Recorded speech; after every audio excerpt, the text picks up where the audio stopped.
आज का जो हमारा टॉपिक है वो है एंजाइम्स इन क्लिनिकल डायग्नोसिस। ठीक है। तो वैसे बहुत कम टॉपिक ये लिखा हुआ है लिपिड के ऊपर, लेकिन कोशिश हम करेंगे कि इसको थोड़ा सा अच्छे तरीके से कवर करें। ठीक है।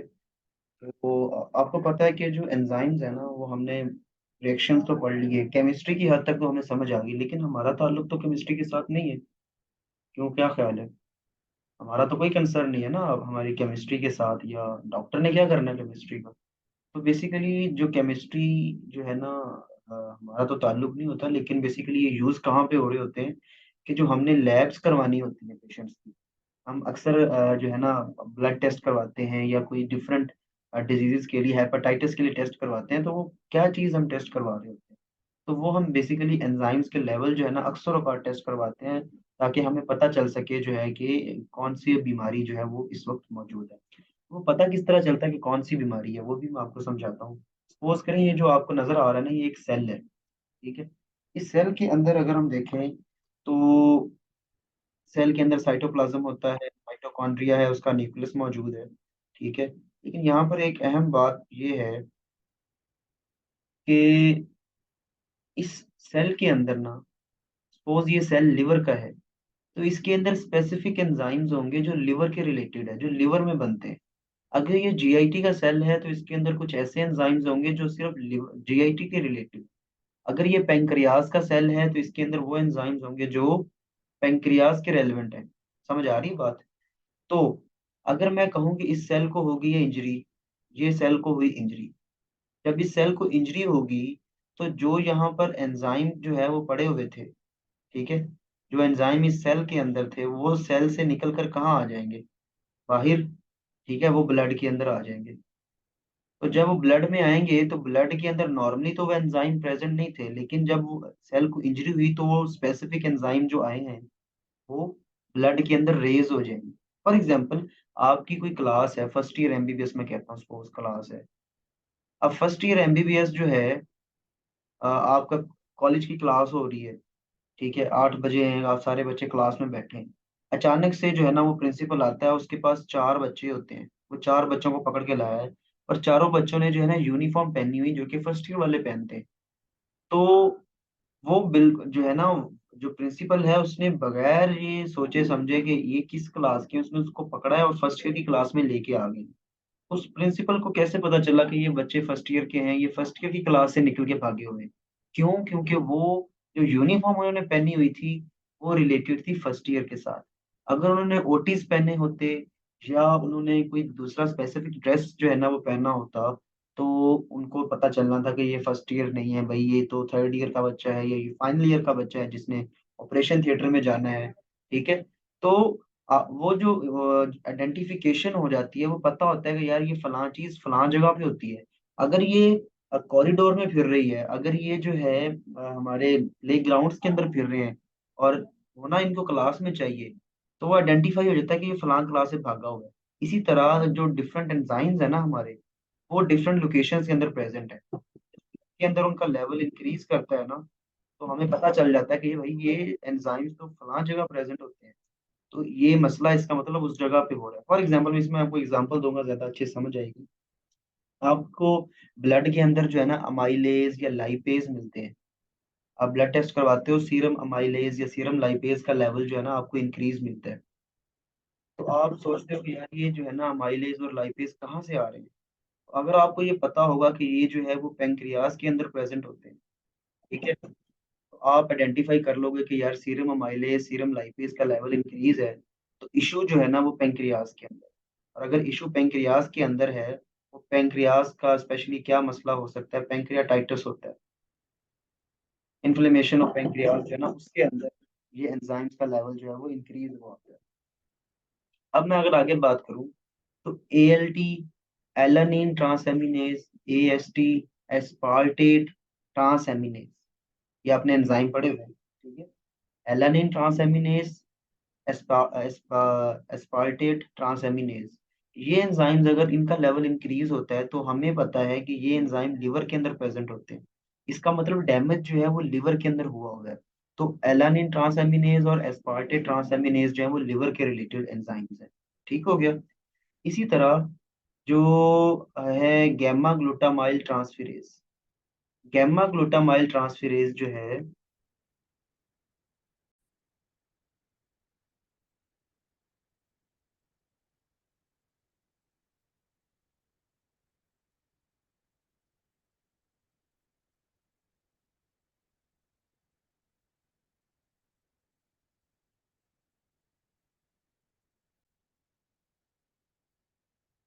अच्छा, अब मैं बात बता रहा था कि अगर गैमा ग्लूटामाइल ट्रांसफेरेज जो है इसका लेवल बड़ा होगा तो ये जो है बेसिकली जो अल्कोहलिक लिवर डैमेज है ना, यानी आप कह सकते हैं अल्कोहलिक लिवर डिजीज, ये उसके अंदर इंक्रीज किया होता है।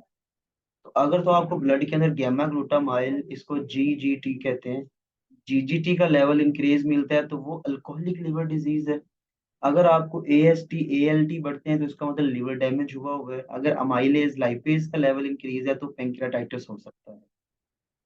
इसी तरह एसिड फॉस्फेटेज जो है आपका एक एंजाइम है जो कि जो आपका प्रोस्टेट होता है उसके कैंसर के अंदर, प्रोस्टेट कार्सिनोमा जो है, ठीक है, इसके अंदर रेज हुआ होता है। तो अगर आपको ब्लड के अंदर एसिड फॉस्फेटेज का लेवल इंक्रीज मिल रहा है तो इसका मतलब आपको जो है वो प्रोस्टेट का कैंसर हो सकता है।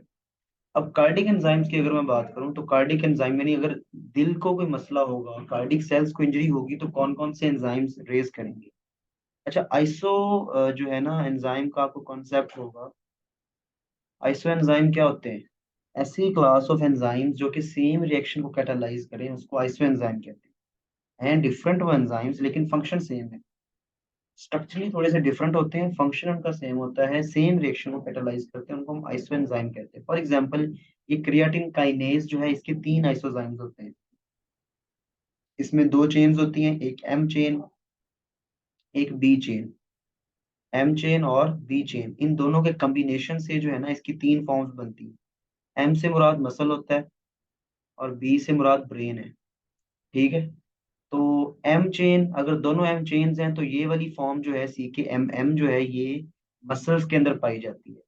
और सी के बी बी जो है ये चेन पाई जाती है ब्रेन के अंदर, सी के बी बी।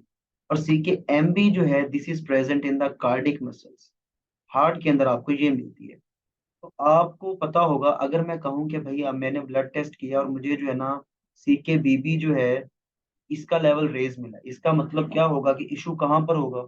हमारे ब्रेन के अंदर। अगर मैं कहूँ कि मुझे जो है वो एम एम जो है इसका लेवल इंक्रीज मिला है तो मसला कहाँ पर होगा? मसल्स के अंदर।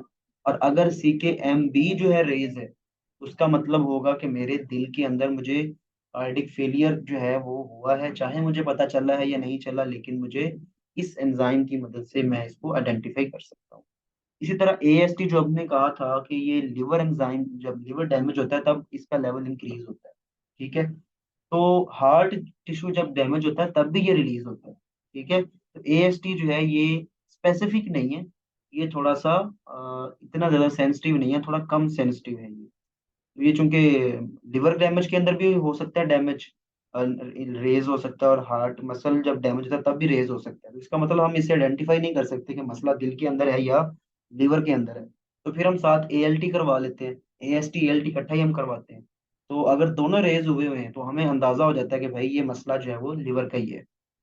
और अगर हमने चेक करना है कि ये दिल की वजह से है, दिल का कोई मसला, तो हम ईसीजी करवा लेंगे या हम इसी हार्ट के कुछ टेस्ट करवा लेंगे। ठीक है। इसी तरह एलडीएच जो है, एलडीएच लैक्टेट डिहाइड्रोजिनेज, इसकी 5 आइसोफॉर्म्स होती हैं, 5 आइसोफॉर्म्स होती हैं इसकी। ठीक है। उनमें से जो टाइप 1 है ना LDH1, that is present in the heart. Heart के अंदर जब इशू होगा तो सी के एम बी पहली बात, ठीक है, दूसरा एंजाइम एएसटी, और तीसरा एंजाइम आपके पास एलडीएच जो है, ये तीन एंजाइम जो है वो रेज हो सकते हैं। लेकिन फर्स्ट लाइन ऑफ इन्वेस्टिगेशन जो आजकल हम कर रहे हैं वो ट्रोपोनिन जो है इसके लेवल्स चेक करते हैं हम।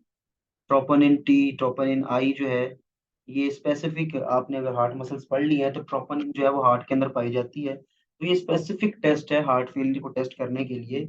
ठीक है। तो जब भी हार्ट का इशू होता है तो हम सबसे पहले जो, अगर हमने बहुत ज्यादा स्पेसिफिक टेस्ट करना हो मायोकार्डियल इंफाक्शन के अंदर, एमआई जिसको हम कहते हैं, जिसका मैं जिक्र कर रहा हूँ एमआई बेसिकली, मायोकार्डियल इंफाक्शन, तो हम जो है ट्रोपोनिन टी या आई को प्रेफर करते हैं, क्योंकि ये जो है वो ज्यादा इफेक्टिव होते हैं।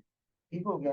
तो ये तो था हमारा मेडिसिन के अंदर क्लिनिकल अप्रोच के जरिए कि हम इसको कहाँ यूज कर सकते हैं। अब कुछ एंजाइम्स जो है वो उनका थेरेप्यूटिक एप्लीकेशन होती है। थेराप्यूटिक एप्लीकेशन क्या है कि वो यूज हो सकते हैं डिफरेंट जो है वो कामों के अंदर। थेराप्यूटिक एप्लीकेशन आप इसकी टर्म जो है वो लिख सकते हैं। अब इसमें होता क्या है, फॉर एग्जांपल मैं आपको एग्जांपल देता हूँ एक एंजाइम की जिसको हम कहते हैं स्ट्रेप्टोकाइनेज। स्ट्रेप्टोकाइनेज आपने एंजाइम पढ़ा होगा, ये क्या करता है, ये स्ट्रेप्टोकाइनेज जो है वो क्लॉट्स को ब्रेक करता है। ठीक है। तो क्लॉट्स को जब ब्रेक करता है तो क्लॉट रिमूव हो जाते हैं। तो ये कहाँ पर यूज होता है, ये हम यूज कर सकते हैं कपड़ों से जो है जो खून लग जाता है उनको धोने के लिए। ठीक है। इसी तरह जो है एस्पेराजीन, अगर आपने कभी सुना हो, एस्पेराजीनेज एंजाइम है। एस्पेराजीनेज जो है ये कैंसर ट्रीटमेंट के अंदर यूज होता है। ठीक है। कैंसर को ट्रीट करने के लिए यूज हो सकता है। इसी तरह एक एंजाइम होता है जिसको हम कहते हैं पपेन। ठीक है। पपेन जो है ये एंटी इन्फ्लेमेटरी होता है, यानी इन्फ्लेमेशन को ये कम कर सकता है। इसी तरह आपने, जल्दी आप पढ़ेंगे, अगर नहीं पढ़ा तो, अल्फा वन एंटी ट्रिप्सिन जो है। ट्रिप्सिन का क्या मतलब है कि ये प्रोटीएज है ना, ट्रिप्सिन प्रोटीन को तोड़ता है। अल्फा वन एंटी ट्रिप्सिन यानी प्रोटीन की ब्रेक डाउन के खिलाफ जो है ये काम करता है। लेकिन ये बेसिकली आप पढ़ेंगे एक डिजीज होती है एम्फीसीमा, उसके अंदर इसकी डेफिशिएंसी हो जाती है, इस एंजाइम की डेफिशिएंसी से एम्फीसीमा हो जाती है। एम्फीसीमा शायद आपने पढ़ी हो। तो एम्फीसीमा की ट्रीटमेंट के लिए हम अल्फा वन एंटीट्रिप्सिन को यूज कर सकते हैं। ठीक हो गया।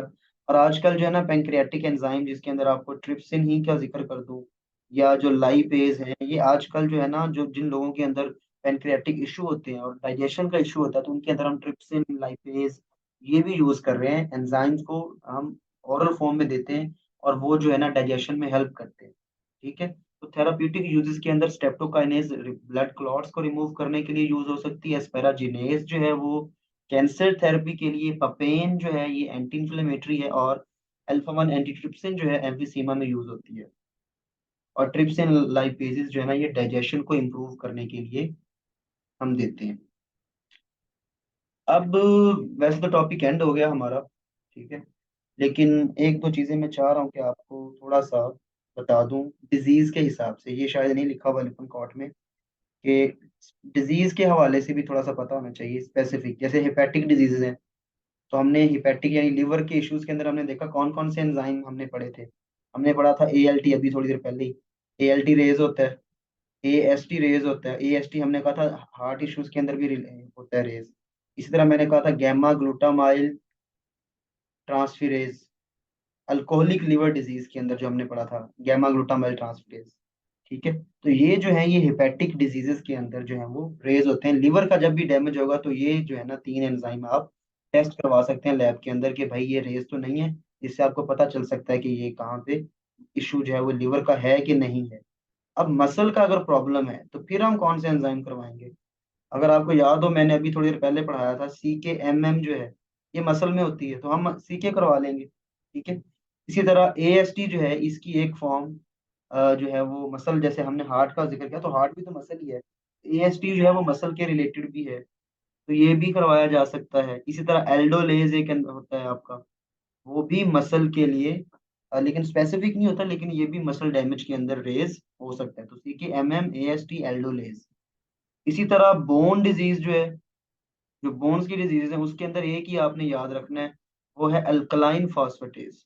कौन सा फॉस्फेटेज, अल्कलाइन।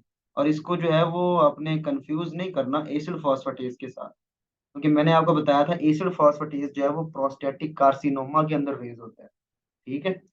और पेनक्रियाटिक जो डिजीजेज होंगी, जो पेनक्रियाज की डिजीज है, उनके अंदर क्या चीज रेज करेगी। तो लेक्चर स्टार्ट इस बात से हुआ था कि जो ALT, सॉरी ALT कह रहा हूँ, सीरम अमाइलेज और serum lipase, lipase and amylase, इनमें से जो है ना लाइपेज ज्यादा स्पेसिफिक होता है।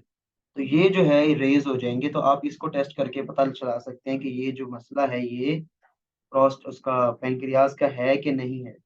अब प्रोस्टेट कैंसर की मैं अगर बात करूं तो वो एंजाइम कौन सा था, वो था एसिड फॉस्फेटेज। कौन सा फॉस्फेटेज, एसिड फॉस्फेटेज। जबकि अल्कलाइन फॉस्फेटेज जो है वो बोन की डिजीजेस के अंदर रेस करता है। प्रोस्टेट कैंसर के अंदर एसिड फॉस्फेटेज रेज करता है, प्लस जो है प्रोस्टेट स्पेसिफिक एंटीजन, ये एंजाइम तो नहीं है, ये प्रोटीन है, प्रोस्टेट स्पेसिफिक एंटीजन ये भी रेज करता है।